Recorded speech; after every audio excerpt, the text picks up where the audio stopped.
Namaste to all my viewers. Welcome back to my another video. Model question paper 2 2025. ಈಗಾಗಲೇ ನಾನು model question paper 1 2025 story development ಅನ್ನು ಮಾಡಿದ್ದೇನೆ part 1 ನಲ್ಲಿ. ಇದು part 2 ಎರಡನೇ ಪೇಪರ್ ಅನ್ನು ಸಾಲ್ವ್ ಮಾಡ್ತಾ ಇದ್ದೀನಿ. 3 ಅಂಕದ ಪ್ರಶ್ನೆ, 3 ಅಂಕವನ್ನು ಈಸಿಯಾಗಿ ತಗೋಬಹುದು. ನೀವು ಇಲ್ಲಿರೋ ಕ್ಲೂಸ್ ಅನ್ನು ಬಳಸ್ಕೊಂಡು ಸ್ಟೋರಿಯನ್ನು ಡೆವಲಪ್ ಮಾಡಬೇಕು ಅಷ್ಟೇ. ಐಫನ್ಗಳನ್ನು ತೆಗೆದು ಬರಿಬೇಕು. ಯಾವಾಗಲೂ ಐಫನ್ಗಳನ್ನು ಬಳಸಲೇಕೂಡದು. ಅಲ್ಲಿ ತೆಗೆದು ಆರ್ಟಿಕಲ್ಸ್, ಲಿಂಕರ್ಸ್ ಆ್ಯಂಡ್ ಪ್ರಿಪೋಸಿಷನ್ಸ್ ಇವುಗಳನ್ನು ಸೇರಿಸ್ಕೊಂಡು ನೀವು ಸ್ಟೋರಿಯನ್ನು ಡೆವಲಪ್ ಮಾಡ್ಬೋದು. ಇನ್ನೂ ಯಾರ್ಯಾರು ನನ್ನ ಚಾನಲ್ಗೆ ಸಬ್ಸ್ಕ್ರೈಬ್ ಆಗಿಲ್ಲ, please do subscribe, give like and don't forget to comment, also share it. Okay, without delay let me start. Already ನಾನು ಹೇಳಿದ ಹಾಗೆ ಸ್ಟೋರಿಯನ್ನು ಶುರು ಮಾಡೋಕ್ಕೆ ಮುಂಚೆ you add a word that is once. Once ಅನ್ನೋ ಪದವನ್ನು ಬರ್ಕೊಳ್ತಾ ನಾವು ಶುರು ಮಾಡೋಣ. ಒಮ್ಮೆ, ಒಂದು ಸಾರಿ ಅನ್ನೋ ಅರ್ಥವನ್ನು ಕೊಡುತ್ತೆ. Once king Solomon famous for wisdom ಅಂದರೆ ಏನರ್ಥ? ಒಬ್ಬ ರಾಜ ಇದ್ದ, ಅವನು ತನ್ನ ವಿಸ್ಡಮ್ಗೆ, ಬುದ್ಧಿವಂತಿಗೆ ಹೆಸರುವಾಸಿ. Once there was a king, there was a king called Solomon. Solomon, ಒಮ್ಮೆ ಒಬ್ಬ ರಾಜ ಇದ್ದ, ಅವನ ಹೆಸರು ಸೋಲೋಮನ್ ಅಂತ. ಫೇಮಸ್ ಫಾರ್ ವಿಸ್ಡಮ್, ಅವನು ಯಾತಕ್ಕಾಗಿ famous? He was famous for wisdom, ತನ್ನ ಬುದ್ಧಿವಂತಿಕೆಗೆ ಹೆಸರುವಾಸಿ. Queen Sheba wanted to test his wisdom, ರಾಣಿ ಶೆಬಾ ಅವನ ವಿಸ್ಡಮನ್ನು ಟೆಸ್ಟ್ ಮಾಡೋದಕ್ಕೆ ಬಯಸ್ತಾಳೆ. ನಾವೇನು ಹೇಳ್ಬೋದು? ಕ್ವೀನ್ ಸೇಮ್ ಹಾಗೆ ಬರಿಬೋದು, ಆಲ್ಮೋಸ್ಟ್ ಜಾಸ್ತಿ ಏನು ಚೇಂಜಸ್ ಬರಲ್ಲ. Queen Sheba wanted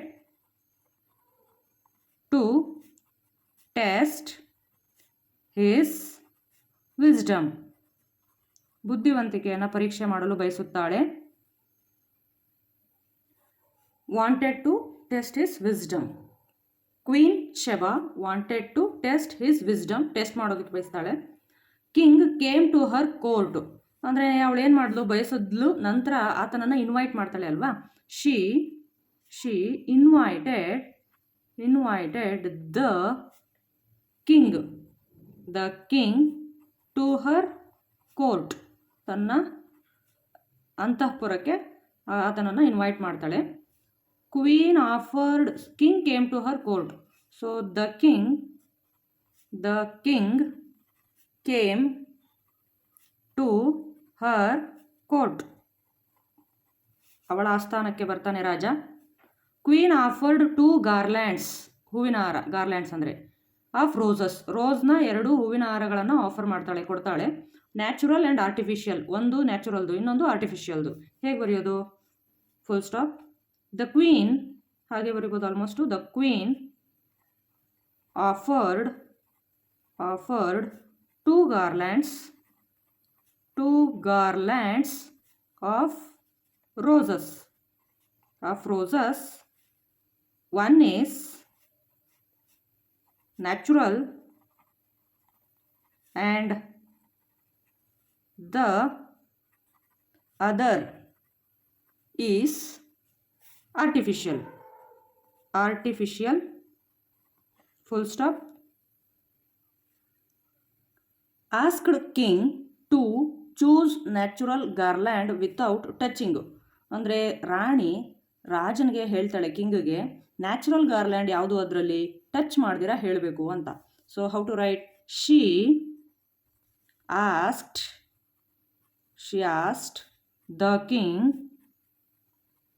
to choose natural garland without touching, full stop. Then king opened the window, bees flew inside. ಏನರ್ಥ? ಆಮೇಲೆ ರಾಜ ವಿಂಡೋಸನ್ನು ಓಪನ್ ಮಾಡ್ದ, ಬೀಸ್ಗಳು, ಜೇನ್ನೊಣಗಳು ಒಳಗಡೆಗೆ ಬಂದವು. ದೆನ್, ಹಾಗೆ ಬರೀಬೋದು, then the king opened the window ಅಥವಾ Windows.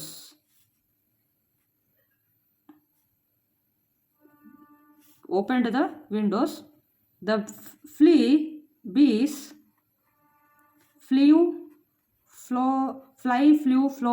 Fly, flown flu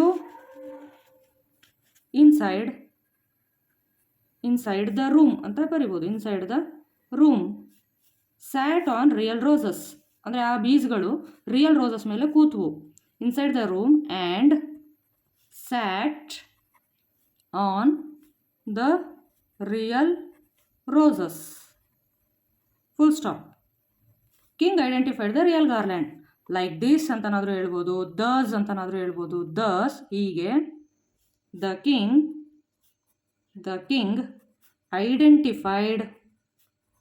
identified the real garland. Full stop. The queen was impressed. Like therefore ಆದ್ದರಿಂದ, therefore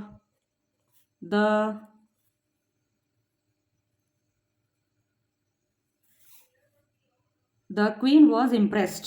We can say therefore the queen was impressed. The queen was impressed ಅಂತ full stop ಇಡ್ಬೋದು. ಅಥವಾ ಮುಂದಕ್ಕೂ ಬರಿತೀನಿ ಅಂದರೆ queen was impressed by the wisdom of king, smartness of king ಅಂತ ಕೂಡ ಬರಿಬೋದು. ಹೀಗೆ ಬರೆದು ನೀವು ಫುಲ್ ಸ್ಟಾಪನ್ನು ಇಟ್ಟರೆ ನಿಮಗೆ 3 ಅಂಕ ಖಂಡಿತ ಸಿಗುತ್ತೆ, ಯಾವುದೇ ಡೌಟ್ ಇಲ್ಲ. ಇದೇನು ತುಂಬ ಕಷ್ಟ ಏನಿಲ್ಲ. ಇರೋ ಕ್ಲೂವನ್ನು ಬಳಸ್ಕೊಂಡು ಸ್ಟೋರಿಯನ್ನು ಡೆವಲಪ್ ಮಾಡೋದು. ಒಂದು 2-3 ಟೈಮ್ಸ್ ಜೋರಾಗಿ ಓದ್ಕೊಳ್ಳಿ, ಮತ್ತೆ ಬರೀರಿ, ಖಂಡಿತ ನಿಮಗೆ ಸ್ಕೋರ್ ಆಗುತ್ತೆ. You will score better and best. For sure you will get 3 marks. Thank you for watching.